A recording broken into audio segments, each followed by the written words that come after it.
से पाठ 56 श्लोक।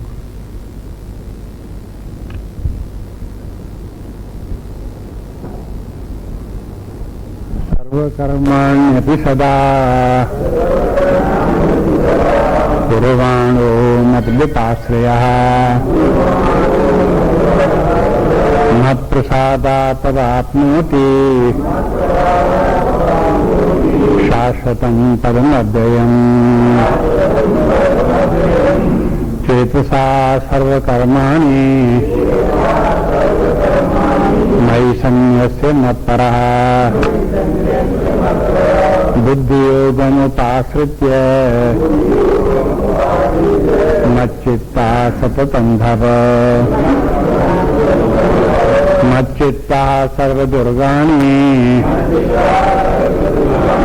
मत्प्रसादात् परिष्यसि। अथ चेत्त्वमहङ्कारात् न शोष्यसि विमुञ्चसि। यदि अहङ्कारमाश्रित्य न युत्स्य इति मन्यते मन्यसे मिथ्यैष व्यवसायस्ते प्रकृतिस्तान्योच्यते। स्वभावजेन कौन्तेय निबद्धा स्वेन कर्मणा कर्तुमेच्छसि यन्मोहात् करिष्यसि वशोऽपि तत्। स्वभावजेन कौन्तेय निबद्धा स्वेन कर्मणा कर्तुमेच्छसि यन्मोहात् करिष्यसि वशोऽपि तत्।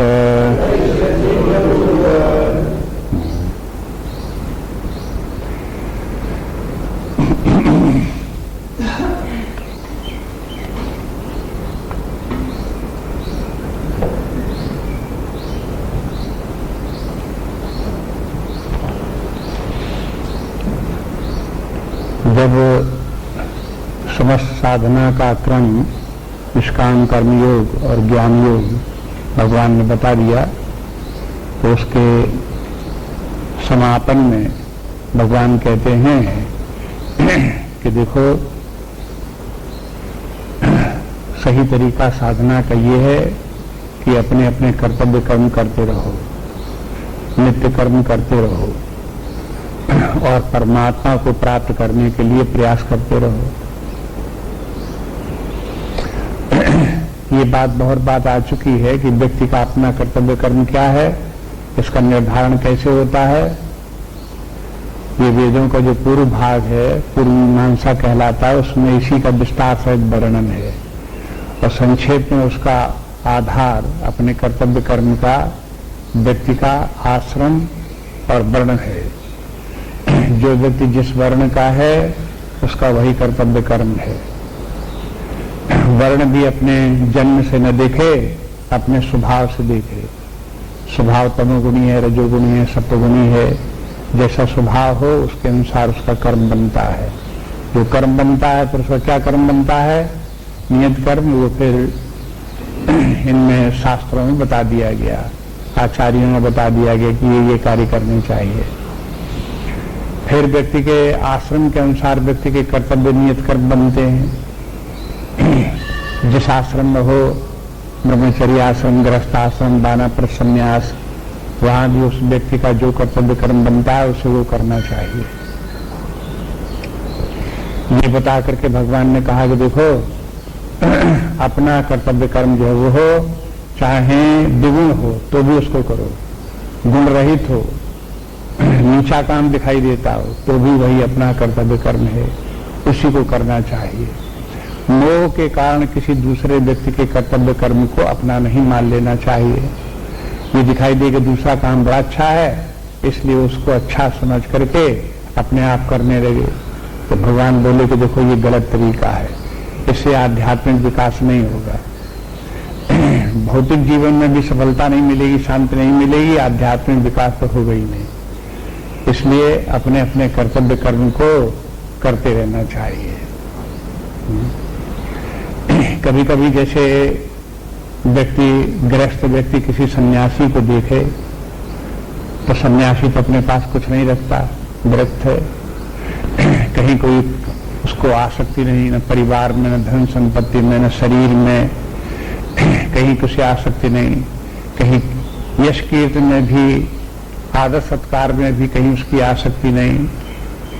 अब उसको देख करके कहीं कोई व्यक्ति, गृहस्थ व्यक्ति इसी प्रकार से होने की कोशिश करे, सन्यासी व्यक्ति का धर्म अपना दे, वो भी अपने पास कुछ न रखे, तो फिर गलत हो जाएगा।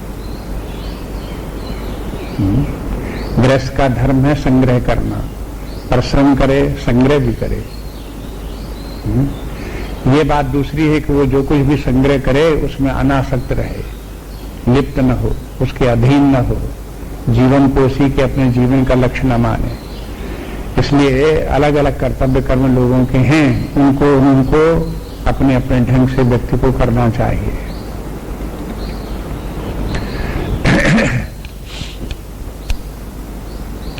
कभी कभी धन के लोभ में व्यक्ति को दूसरे के कर्तव्य कर्म अच्छे लगते हैं कि दूसरे का जो कार्य कर रहा है उससे खूब पैसा मिलेगा, तो उसी तरह से करने की कोशिश करता है और उससे फिर वो होता नहीं, तो उसको परेशानी में पड़ता है वो।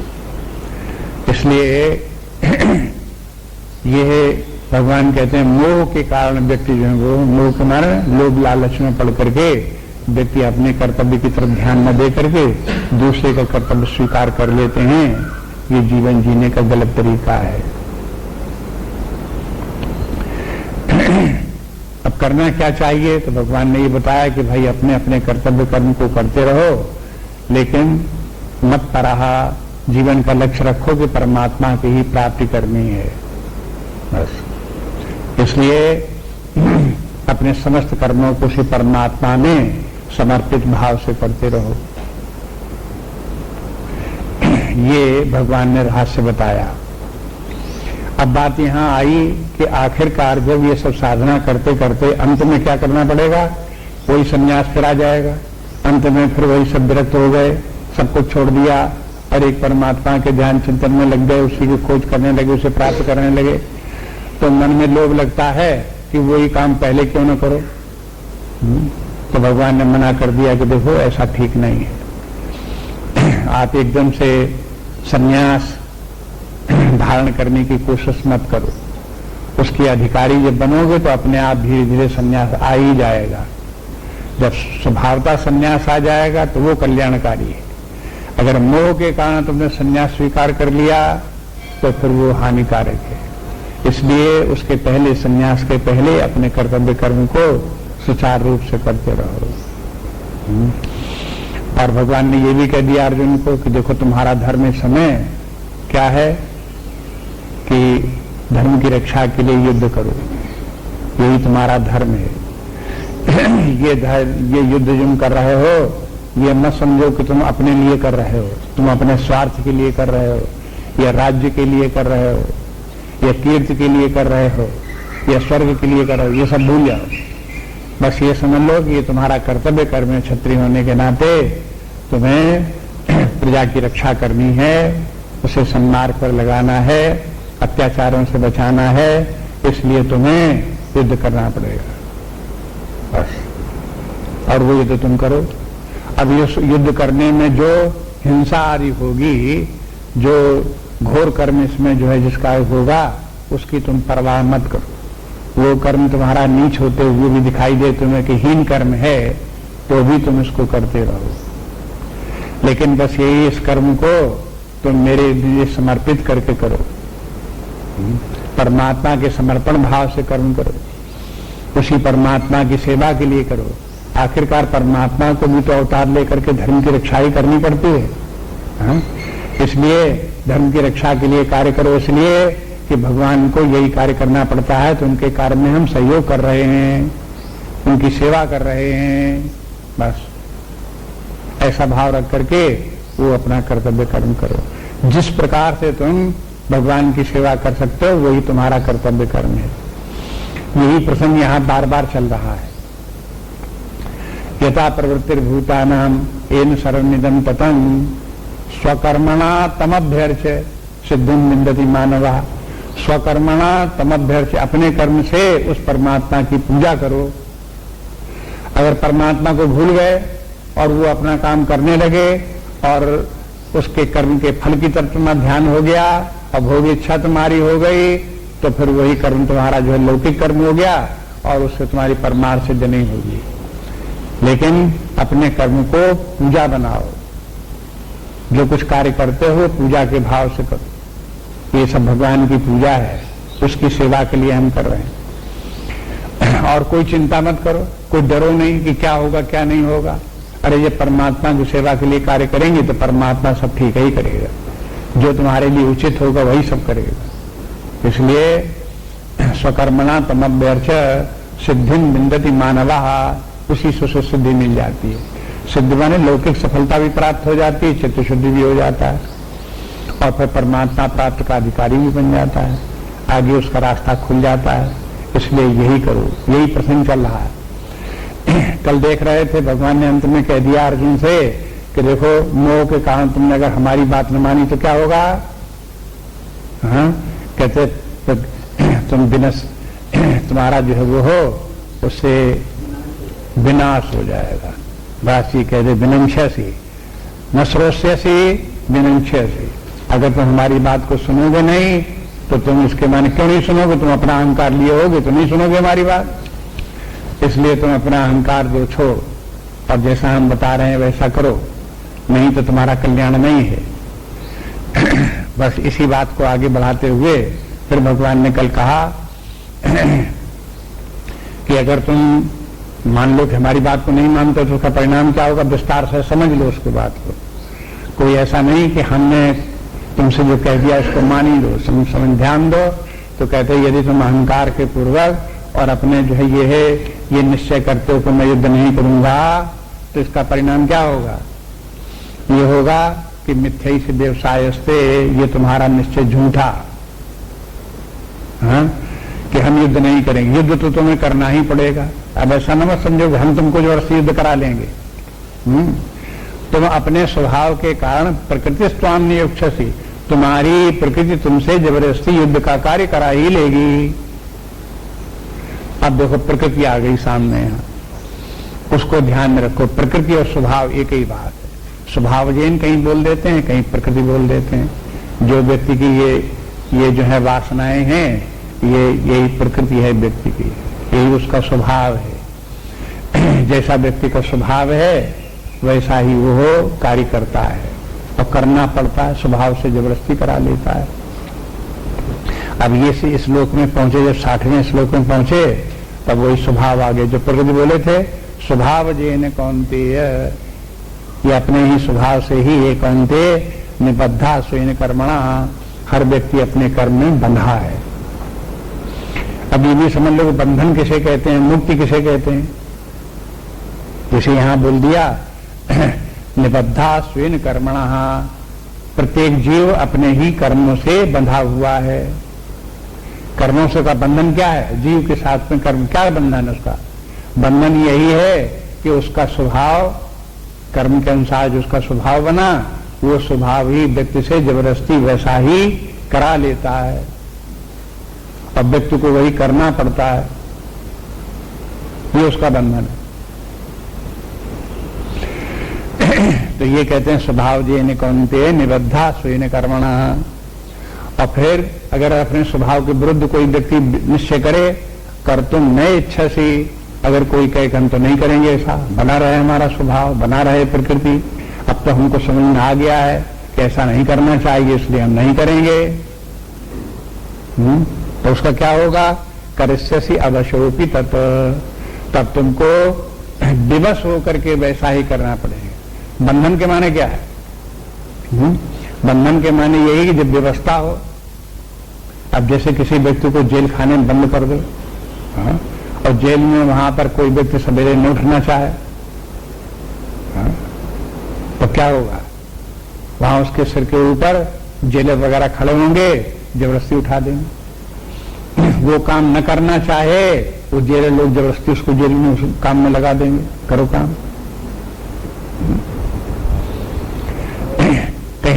चक्की पीसने में लगा देंगे, कहीं हल चलाने में लगा देंगे, हाँ, कहीं कपड़ा बुनने में लगा देंगे।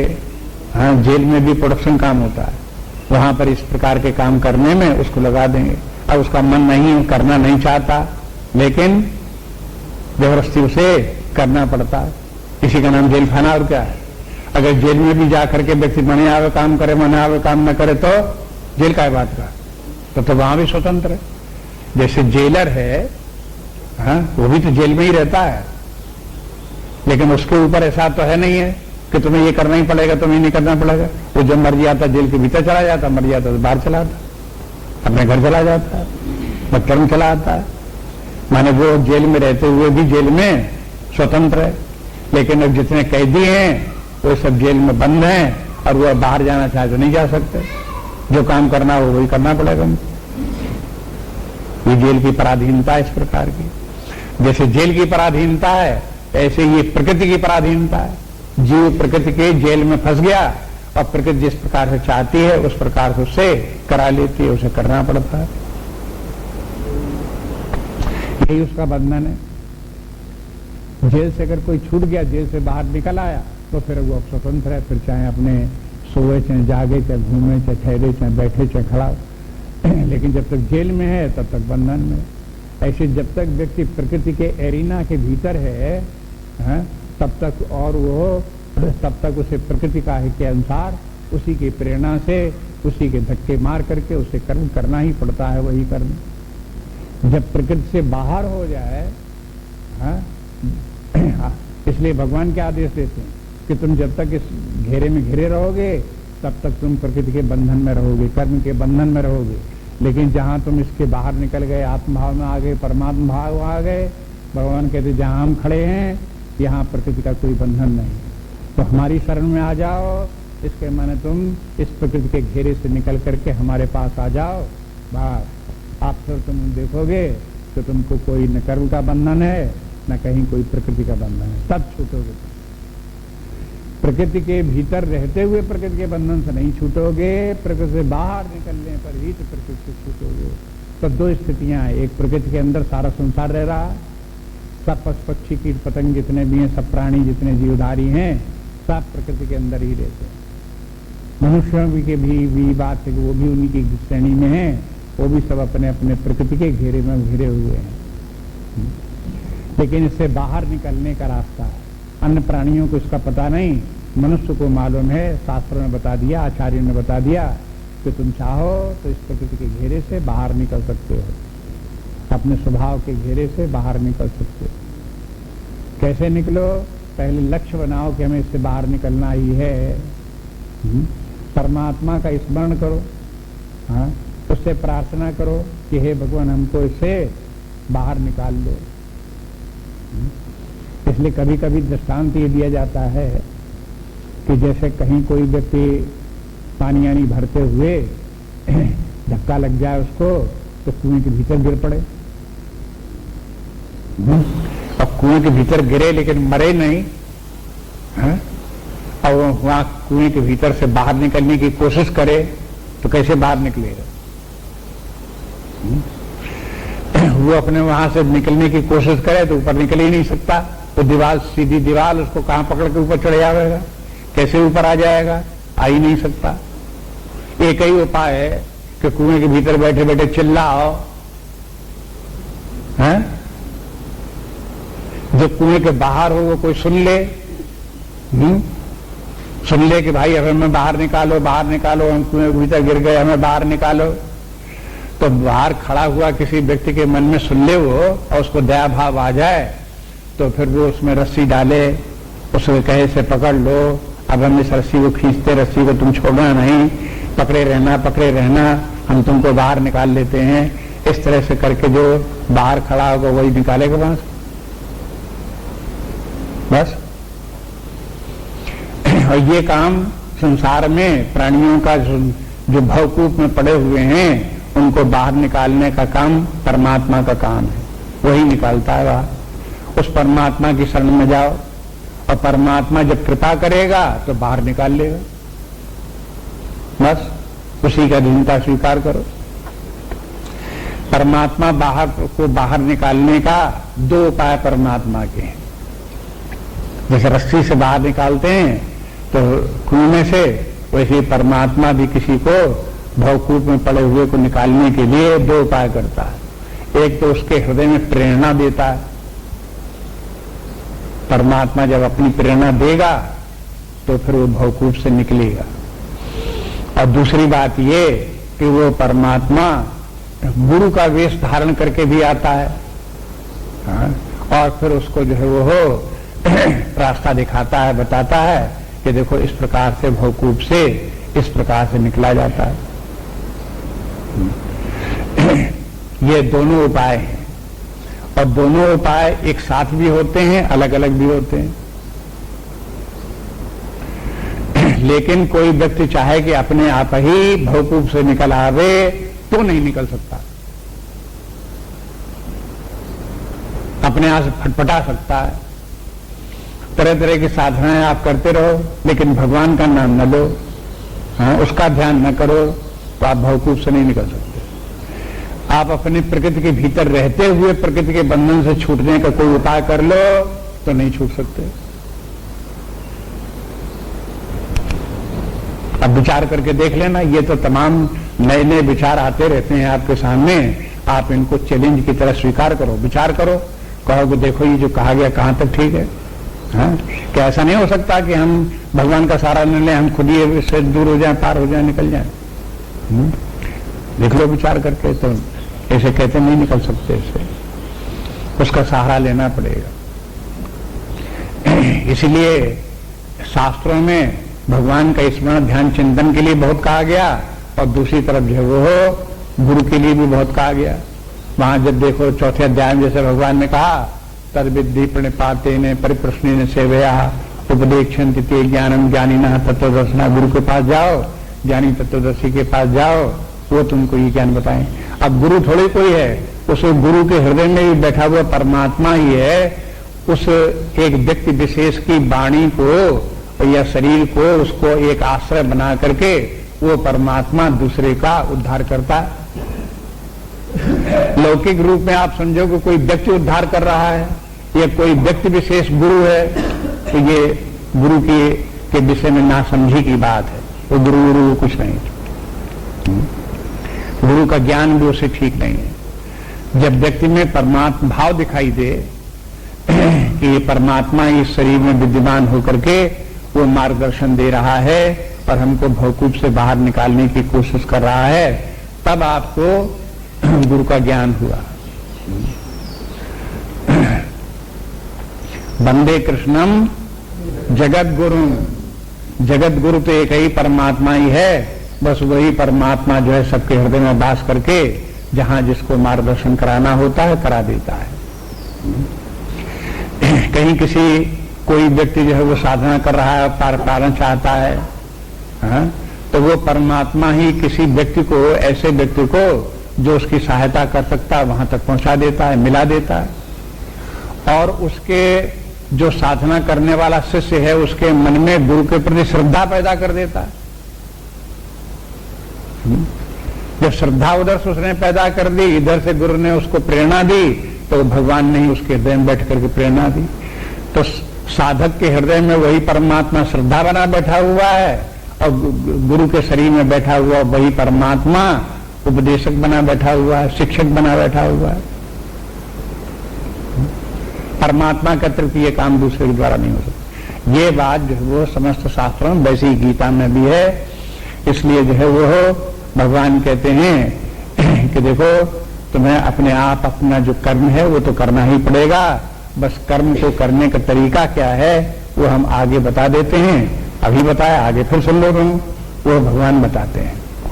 एक बात इस अध्याय, इस श्लोक में और भी ध्यान देने की है, वो ये जब ये कहते हैं कर्तुम नेच्छस यद मोहात, यदि तुम अपने कर्तव्य कर्म को न करने का निश्चय करते हो तो ये तुम्हारा मोह है, माने अज्ञान है।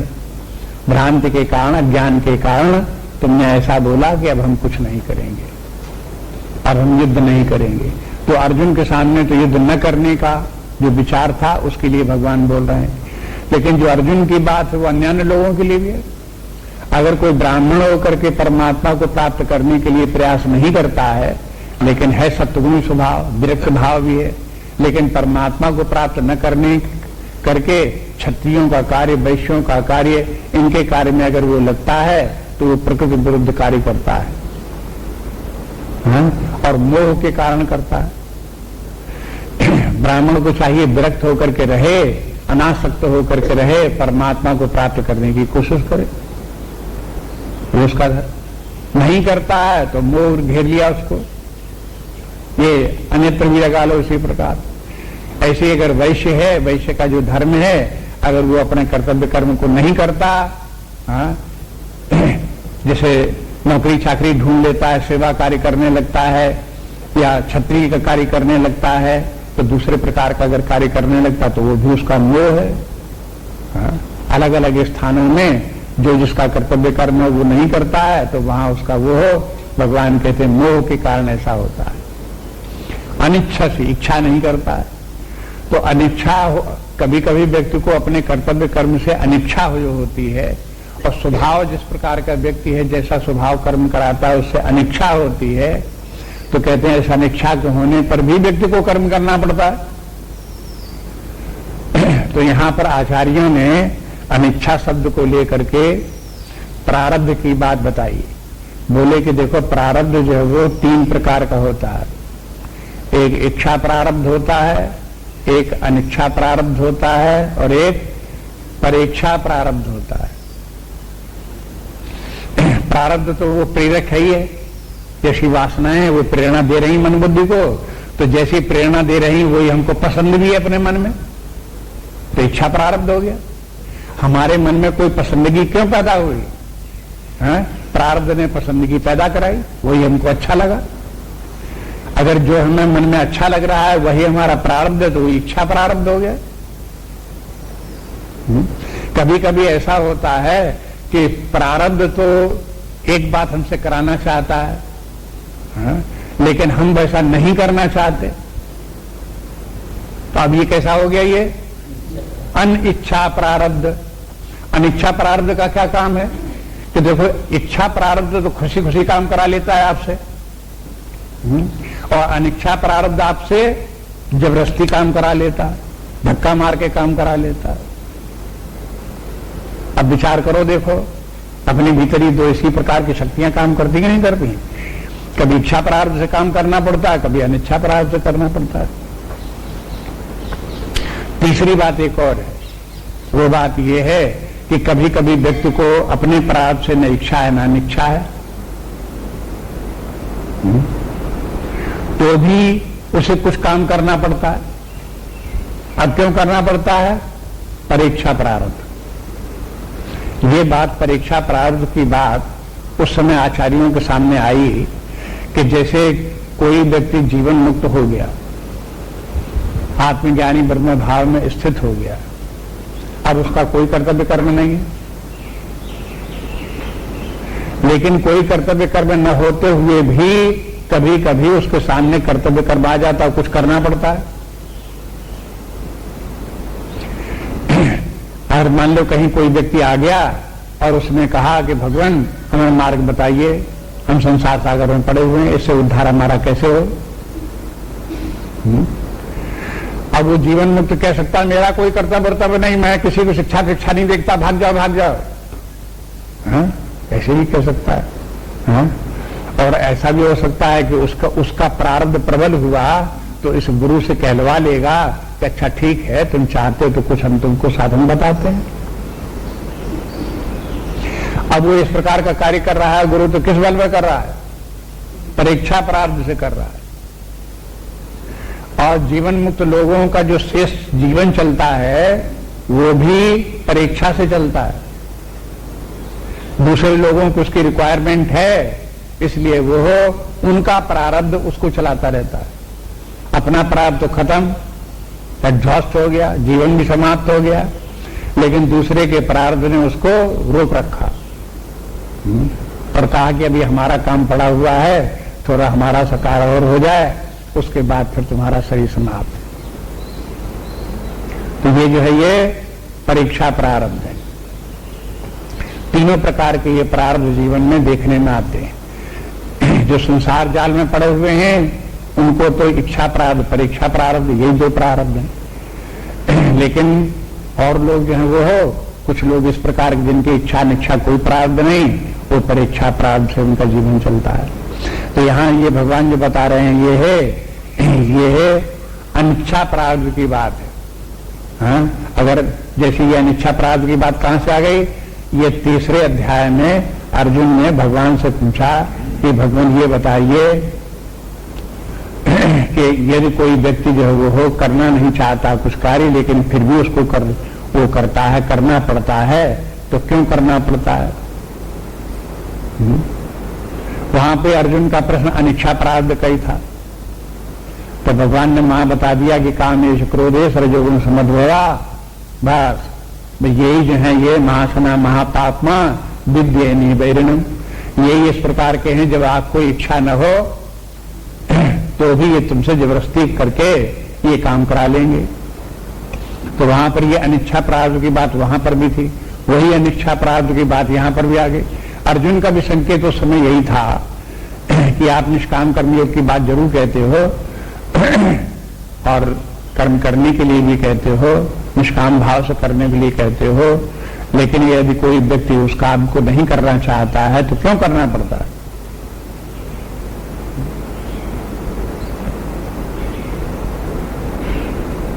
पापम चरति पुरुषः, यहां तक कि व्यक्ति पाप नहीं करना चाहता तो भी वो पाप कर बैठता है। क्यों कर बैठता है? क्योंकि प्रकृति उससे करा लेती है। अब देखो, जो प्रकृति के बस में है, प्रारब्ध के बस में है, वे पाप कर्म करते हैं तो पाप कर्म उनसे उनकी प्रकृति करा रही है और पाप कर्म होगा। लेकिन जीवन मुक्त है, परमात्मा भाव में स्थित है, यदि उससे पाप कर्म होता है तो परीक्षा प्रारब्ध से होता, उसकी स्वेच्छा से नहीं होता। इसलिए इन सब बातों को कहां तक ये बातें कितनी गहराई तक हैं, ये मनोविज्ञान, भारतीय मनोविज्ञान है वो बड़ा गहन मनोविज्ञान है। इसलिए इसको डीप साइकोलॉजी कहते हैं या पैरासाइकोलॉजी कहते हैं। जो जल्दी जल्दी जितनी बातों को हम अपने मन बुद्धि में समझते रहते हैं, उतने के आगे भी बहुत सी बातें छिपी पड़ी हुई हैं, उनको भी शास्त्र इत्यादि संत निकाल करके सामने रखते हैं। अब आगे देखिए, अगले श्लोक में भगवान हम मार्गदर्शन करते हैं। ये तो व्यवस्था बता दी जीव की इस श्लोक में, अब इस व्यवस्था से बाहर निकलने का उपाय भगवान आगे बताते हैं। ईश्वरः सर्वभूतानां हृद्देशेर्जुन तिष्ठति भ्रामयन् सर्वभूतानि यन्त्रारूढानि मायया। ईश्वरः सर्वभूतानि भूतानां हृद्देशेर्जुन तिष्ठति।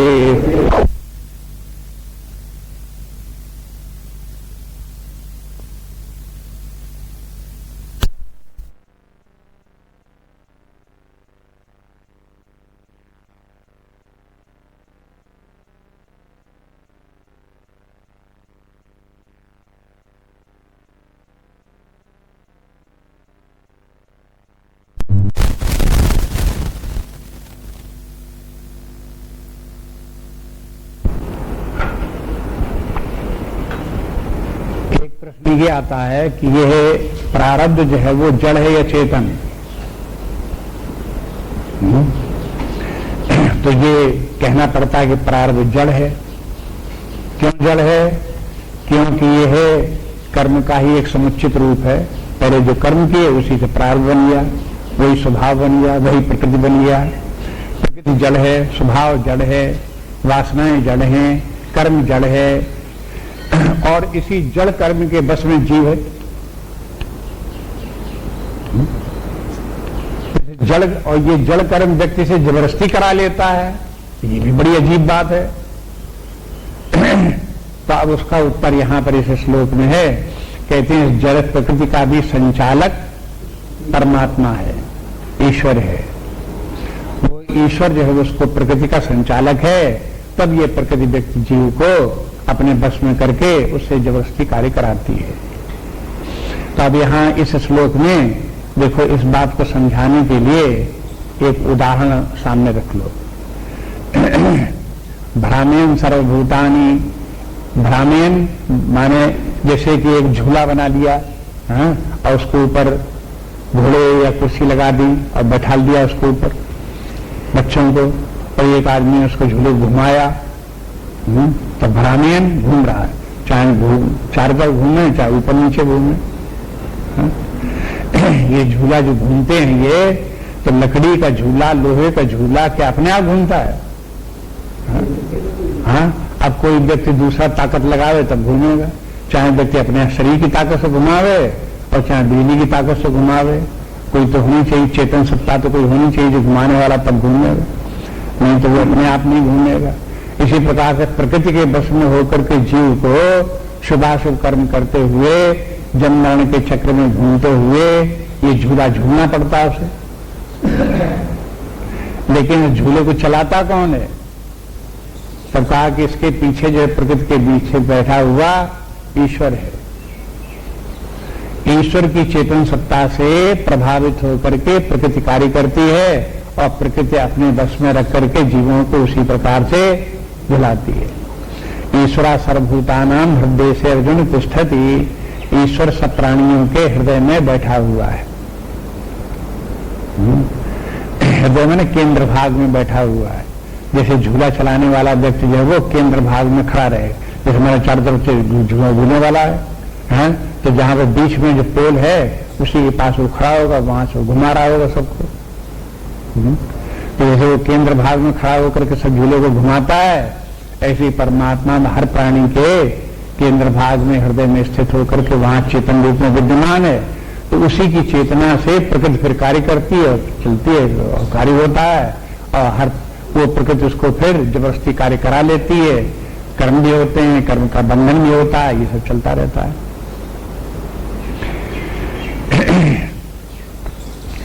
झूले पर बैठना तो व्यक्ति की इच्छा से हो सकता है कि जैसे झूला चल रहा है, तो कभी कभी तो रुपए 2 रुपए पैसे भी देंगे और उसके बाद झूले पर बैठेंगे झूलने के लिए। अपनी इच्छा से गए, अब कोई न पैसा खर्च करे न बैठना चाहे तो अपने दूर खड़ा रहे। लेकिन जो झूला झूलना चाहता है वो तो उसको पैसा भी देता है, झूले के ऊपर बैठता भी है, और जब बैठता है तो झूले वाला उसे घुमाता है। अब जब वो घूम रहा हो झूला, सन सन सन सन सन सन घूम रहा हो, तो जो बैठा हुआ व्यक्ति है उसको डर लगेगा और जी उसका घबराएगा। अब क्या करे वो? अब उसका कूद पड़ेगा वहां से? कूद तो नहीं पड़ेगा।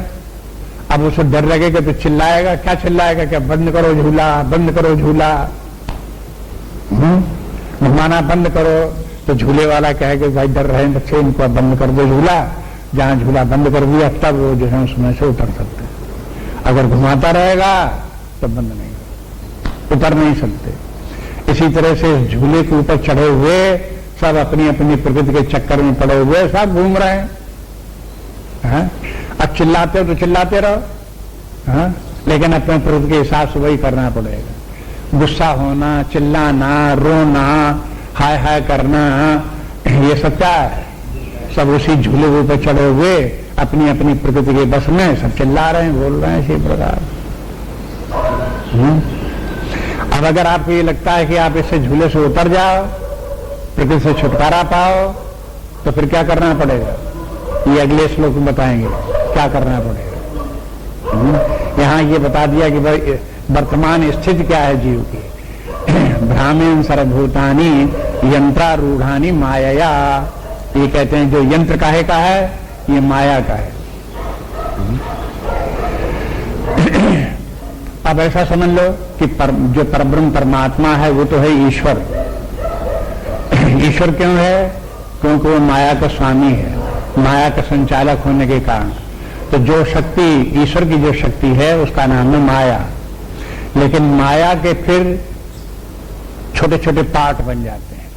माया विभक्त होने वाली है। परमात्मा विभक्त नहीं होता, ईश्वर विभक्त नहीं होता, उसकी माया विभक्त होती है। जब विभक्त होती है तो जैसे पूरा झूला एक है, लेकिन जब कोई बैठता है तो एक कुर्सी पर या एक घोड़े के ऊपर बैठ गए, तो वो एक घोड़ा जिसके ऊपर एक लड़का बैठा, वो झूले का क्या है? एक भाग है।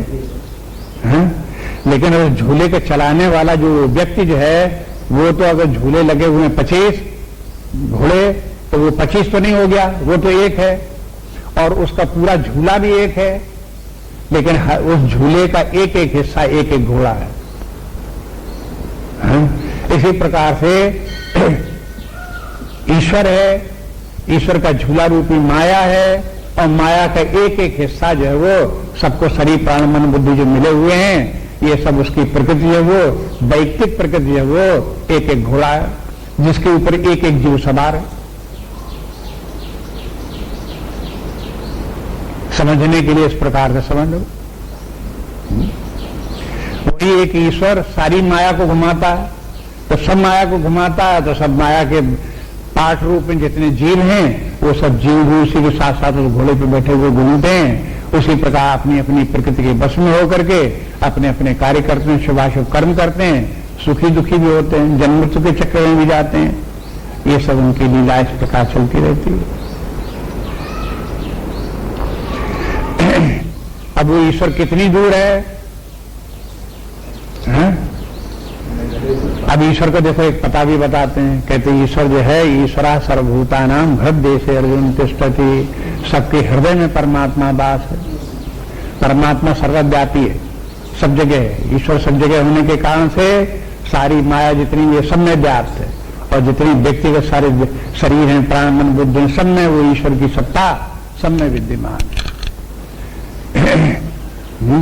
तो इसलिए जो है ये भी देखो कि वो परमात्मा सबके हृदय में वास करता है। ईश्वरा सर्वभूतानां हृदय से तिष्ठति, ईश्वर अपने से दूर भी नहीं है। अगर ईश्वर की शरण में जाना हो, हाँ, तो कितनी दूर जाना पड़ेगा? कई हजार मील चलना पड़ेगा। हाँ? कहे कि उसमें चलना नहीं पड़ेगा, लौटना पड़ेगा। लौट के आओ, अपने भीतर की तरफ घुसो। अपने भीतर जाना है, मैंने लौटना है। बाहर तो बहुत दूर तक निकल गए, तमाम दुनिया भर तमाम घूम गए, लेकिन अब लौट करके आ जाओ, अपने शरीर में आओ, अपने प्राण में आओ, अपने मन में आओ, अपने हृदय में जाओ। वहां आप जाओगे तो परमात्मा अपने भीतर ही, अपने परमात्मा वो मिल जाएगा, वहीं वास करता है, वहीं रहते हुए प्रकृति के द्वारा हर जीव का संचालन कर रहा है। इसमें ऐसा नहीं समझना चाहिए कि ईश्वर अपनी इच्छा से जानबूझ करके लोगों को, जीवों को संकट में डाल रहा है, ये नहीं। ये तो जीवों की अपनी खुशी है, वो अपने आप ही शुभाशुभ कर्म करना चाहते हैं, इंद्रिय भोगों को प्राप्त करना चाहते हैं, और उसके मारे प्रकृति के चक्कर में अपने घूम रहे हैं। तो घूम रहे हैं, घूमो, भगवान को उसमें क्या आपत्ति है? वो घुमाता रहेगा तुम्हें, चलते रहो इसी प्रकार, घूमते रहो, जब तक मर्जी आए तब तक ये नाना प्रकार के कर्म करते रहो, नाना प्रकार के विषय भोगों का संग्रह करते रहो, उनको भोगते रहो, उनका सुख लेते रहो, उनके परिणाम का दुख भोगते रहो, नई नई वासनाएं बनाते रहो, नए नए संस्कार प्रारब्ध बनाते रहो, फिर नई नई जीवन की यात्रा करते रहो, एक शरीर से दूसरे शरीर में जाते रहो। हाँ, परमात्मा की सत्ता जो है वो चेतन सत्ता उसमें विद्यमान रह करके ये सब कार्य कराती रहेगी। लेकिन ये व्यक्ति अपने आप से, जैसी उसकी लाइकिंग तैसी उसकी स्थिति, इसी संसार चक्र में पड़े हुए कभी कभी कोई लोग जिनको भी चेतना आ जाती उनको समझ में आता था कहाँ हम चक्र में पड़ गए, कहाँ भौकूप में पड़ गए, कहाँ दलदल में फंस गए, कैसे भी इसका उद्धार हो, कैसे हम बाहर निकलें। तो ये बात आना भी अनेक जन्मों के पुण्य से होता है। किसी व्यक्ति को इस माया की दलदल से बाहर निकलने की इच्छा होती नहीं है। इच्छा क्या, उसको वही बेकार लगती है, काय की इच्छा का, बाहर निकलना क्या है, बाहर कुछ होता ही नहीं है, जो है जैसा है तैसा ही है। अब रोना तो सबको रोना पड़ता है, तो हम भी रोते हैं, उसमें कौन सी बात, बस यही तो हो करके उनके जो विचार वहीं ठप है। इस जिस चक्कर में फंसे हुए उसे बाहर निकलने का विचार ही नहीं आता मन में, मुक्त तो होता ही नहीं कि छुटकारा हम पा जाए। तो क्यों नहीं मुक्त होता है? वो कर्म का बंधन इतना प्रबल है, प्रारब्ध इतना प्रबल है कि उसे उस तरफ विचार भी नहीं करने देता। लेकिन व्यक्ति अगर पुण्य कार्य करते हैं तो पुण्य तमाम जन्मों का पुण्य अर्जित होता है और वो फल देने के लिए इकट्ठे होते हैं, तो उसके मन में फिर इससे छुटकारा पाने की इच्छा उत्पन्न होती है। जिनको मुक्ति पाने की इच्छा, मुक्ति की इच्छा जिनके हृदय में जागे, उनको समझना चाहिए कि ये बहुत बड़ा पुण्य है। छोटे पुण्यों से तो व्यक्ति को धन मिल जाता है, छोटे पुण्यों से तो व्यक्ति को परिवार मिल जाते हैं और उसमें उनको सुखानुभूति भी थोड़ी हो जाती है, क्योंकि प्रत्येक पुण्य व्यक्ति को सुख देता है। तो छोटे छोटे इस प्रकार की उपलब्धियां हो गई और वो सुखी भी हो गया। लेकिन परमात्मा की प्राप्ति की जो इच्छा है वो ज्यादा प्रारब्ध हो, ज्यादा पुण्य का प्रारब्ध हो, तब उसके मन में इस प्रकार के विचार आवे कि हमें इससे छूटना चाहिए। इस संसार के विषय भोगों का सांसारिक सुख ये मिथ्या है, ये दुख देने वाला ज्यादा है, इसमें सुख नहीं है। तो अब जो इस प्रकार छूटना चाहे, मुमुक्षत्व हो, अब वो क्या करे? हाँ, वो भी परमात्मा की शरण में जाए। बस वो परमात्मा ही फिर उसको इस भवजाल से छुड़ाएगा। इसलिए अगला श्लोक देखिए, तमेव शरणं गच्छ सर्वभावेन भारत तत्प्रसादात् परां शांतिं स्थानं प्राप्स्यसि शाश्वतम्। तमेव शरणं गच्छ सर्वभावेन भारत तत्प्रसादात् परं शांतिं स्थानं प्राप्स्यसि शाश्वतम्।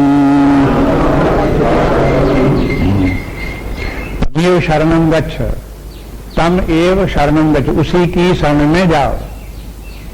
किसकी? ईश्वर सर्वभूतानां हृदयेषु अर्जुन तिष्ठति, जो अपने हृदय में वो जो ईश्वर वास कर रहा है उस ईश्वर की शरण में जाओ।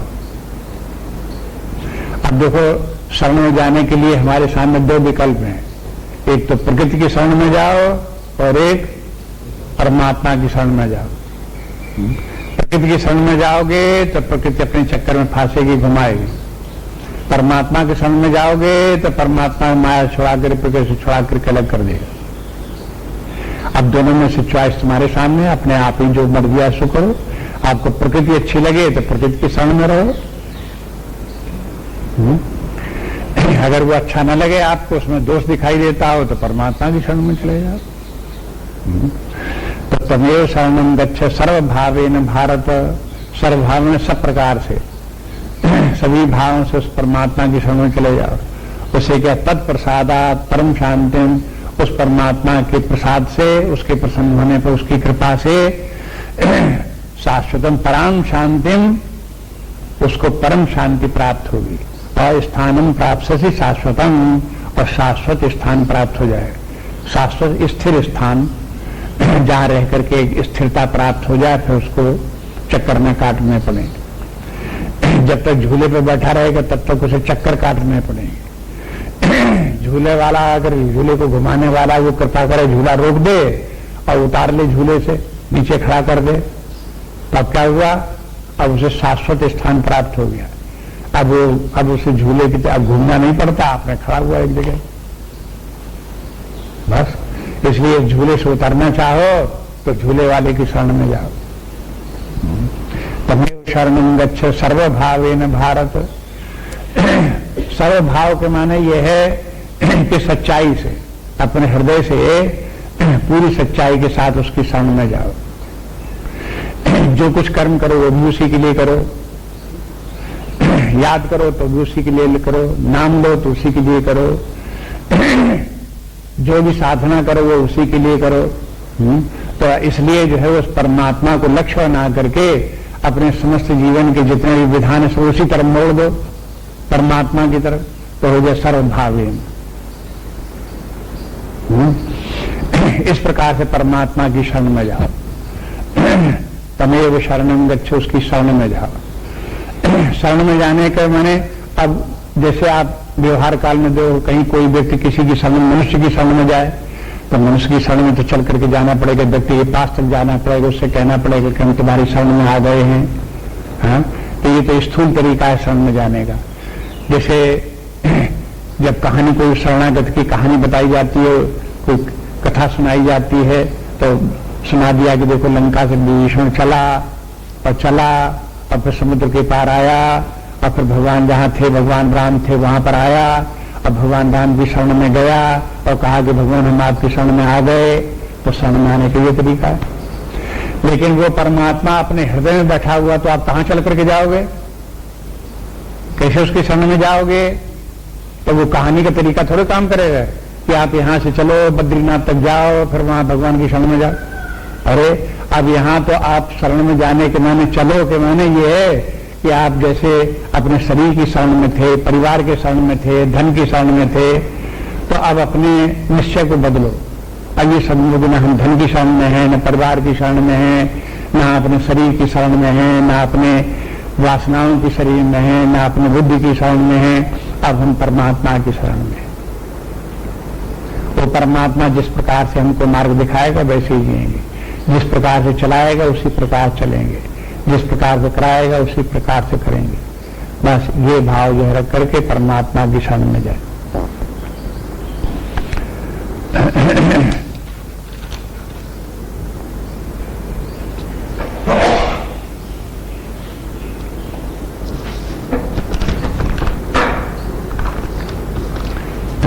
श्लोक इति ते ज्ञानम आख्यातम गुह्यात् गुह्यतरम मया विमर्श्यते तदशेषेण यथेच्छसि तथा कुरु। इति ते ज्ञानम आख्यातम गुह्यात् गुह्यतरम मया विमर्श्यते तदशेषेण यथेच्छसि तथा कुरु।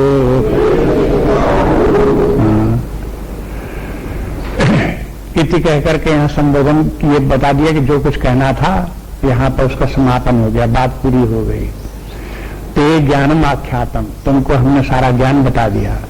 गुह्यात् गुह्यतरम मया, गुह्य ज्ञान बता दिया, मैंने राष्ट्र में सीक्रेट ज्ञान जितना था वो तुमको बता दिया, और गुह्यतरम जो ज्यादा सीक्रेट था, मोर सीक्रेट जो था, वो भी हमने सब तुमको बता दिया। साहब गुह्य का मैंने सीक्रेट, छिपा हुआ, जिसको किसी को पता नहीं, वो भी सब ज्ञान हमने तुमको बता दिया। और विमर्शत एतत् अशेषेण, विमर्श के माने है अब इसके ऊपर तुम विचार कर दो। अशेषेण के माने सब प्रकार से, पूरी तरह से। अब तुम इसको पूरी तरह से इसको ध्यान दो, इसके ऊपर जो जो हमने सब बताया, और सबके ऊपर विचार करो। विमर्श के माने है इधर भी विचार कर लो, उधर भी विचार कर लो, उसकी भलाई भी देख लो, बुराई भी देख लो, लाभ भी देख लो, हानि भी देख लो। क्या करोगे तो क्या परिणाम होगा, क्या करोगे तो क्या नहीं होगा, ये सब देख लो। सिद्धांत के रूप में अब सबने तुमको बता दिया, उस सिद्धांत के आधार पर विचार करो, और विचार करने के बाद निर्णय लो अपने आप। अब देखो भगवान ने सब बता दिया, यद्यपि ये भी कह दिया कि अभी अभिमान के कारण से, अहंकार के कारण से हमारी बात को नहीं सुनो, तो ये होगा वो होगा, लेकिन फिर भी छूट अर्जुन को इस बात की है कि अब तुम अपने आप अपने मन में विमर्श करो, स्वयं विचार करो, और विचार करके यथेच्छसि तथा कुरु, यथेच्छस तथा कुरु, जैसा तुम्हारी मर्जी हो वैसा तुम करो। अब तुम्हारी मर्जी हो तो तुम्हारे जैसे प्रकृति तुमसे करा रही उसे करते रहो, तुम लगे रहो, उसी में फंसे रहो। तुम चाहो तो अपने कर्म को उसी को करते भी रहो, और परमात्मा की शरण में भी जाओ, और उससे बाहर निकलने की भी कोशिश करो। अब तुम्हारी जो इच्छा हो उस प्रकार करो। तो शास्त्र जो है, अपने शास्त्र कहीं किसी के लिए कंपल्सन नहीं है। तो एक होता है आदेश और एक होता है उपदेश। जो आदेश होता है उसमें तो होता है कंपल्सन, और जो उपदेश होता है उसमें कंपल्सन नहीं होता। उपदेश एक प्रकार की सम्मति है। आदेश दिया तो आपको इस प्रकार का करना ही पड़ेगा। उपदेश दिया तो उपदेश का भावना उसके पीछे यही है कि यह भलाई की एक सम्मत हमने दे दी कि इससे तुम्हारा कल्याण हो सकता है। मर्जी हो तो उस बात को मानो, मर्जी हो न मानो। अब तुम अपने आप अपने मन में विचार करते रहो। अब अन्यत्र जो है वो इस प्रकार की भी छूट है कि विचार करो, विचार करने के बाद अगर कहीं तुमको शंका लगे तो पूछ लो, फिर जो कुछ बात रह गई होगी या तुम भूल गए होगे तुम्हें फिर याद दिला देंगे कि देखो ऐसा बताया था तुमको। और कोई शंका रह गई हो तो उसको भी पूछ लो, लेकिन निर्णय तुम्हें अपने आप ही अपने मन में करना पड़ेगा। जैसे किसी व्यक्ति को बता दें कि देखो जब तुम्हारे घर परिवार के सारे कार्य निवृत्त हो गए, छुटकारा उनसे तुम्हारा हो गया, अब तुम्हारे घर में कहीं कोई जिम्मेवारी नहीं है, तो तुमको विरक्त होकर के संन्यास धर्म स्वीकार कर लेना चाहिए। अपना समस्त जीवन परमात्मा को समर्पित करो। तो पिछला जितना भी जीवन था वो सब जीवन जो है उसको एकदम भूल जाओ। वहां से समझ लो कि अब आज से हमारी मृत्यु हो गई, वो जीवन समाप्त हो गया, अब आज से एक नया जीवन प्रारंभ हुआ है। ऐसा समझ करके एक नए प्रकार का जीवन प्रारंभ करो, व्यक्त जीवन प्रारंभ करो। यही शास्त्रों की सम्मत है, इसी में तुम्हारा कल्याण है। अब जो कुछ पूछना है पूछ लो, उसमें सारी बातें बता देंगे, सब बातें बता देंगे। अब उसके बाद में अंत में क्या, यथेच्छा से तथा कुरु, जैसी तुम्हारी इच्छा हो तैसा करो। अब उसके बाद कोई जबरदस्ती करके किसी को सन्यासी थोड़ा बना देगा, घे के थोड़े बना देगा। ये तो जिसको होगी मर्जी, समझ में आ गया कि हाँ बात ठीक है, वो संन्यास धर्म स्वीकार कर लेगा, बाकी नहीं स्वीकार करेगा। वही बात है भगवान बता रहे हैं अर्जुन से कि देखो हमने तुमको सब बात बता दी कि भौतिकवादी जीवन जितना तुम्हारा है ये तुमको अशांति देने वाला है। तुम जो अभी रो रहे थे, विषाद योग तुम्हारा जो था वो भौतिकवाद के कारण से था। उस भौतिकवाद के साथ अध्यात्म जोड़ो, परमार्थ जोड़ो, परमात्मा को जोड़ो, अपने कर्मों को, अपने जीवन को आध्यात्मिक बनाओ और उसके से धीरे धीरे करके तुम धीरे धीरे परमात्मा तक पहुंच जाओगे और तुम इस जाल से छूट जाओगे। फिर तुमको विषाद इत्यादि नहीं होगा, इससे तुम्हारा छुटकारा हो जाएगा। अब बात यह कि हमने तुमको रास्ता तो बता दिया, अब यथेच्छा ठाकुर तुम सोच लो तुम्हारी समझ में आया कि नहीं आया कि हमने जो रास्ता बताया ठीक है कि गलत। अगर ठीक समझ में आता हो तो करो, न गलत समझ में आता हो मत करो।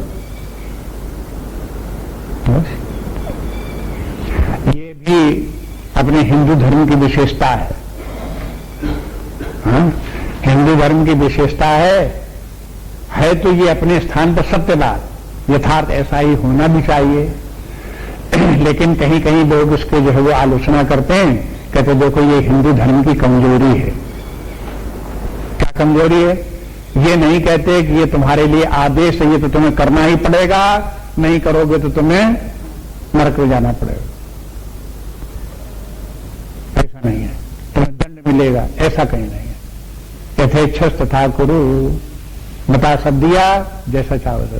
तो क्या इसका दुष्परिणाम क्या होता है? लोग बाग यथेच्छा में क्या करते हैं, हम जो है सब ठीक है, हमें तुम्हारा धर्म नहीं मानना है, हमें तुम्हारी सब बातें नहीं माननी, हमें गीता गीता की जरूरत नहीं है, हमें रामायण की जरूरत नहीं।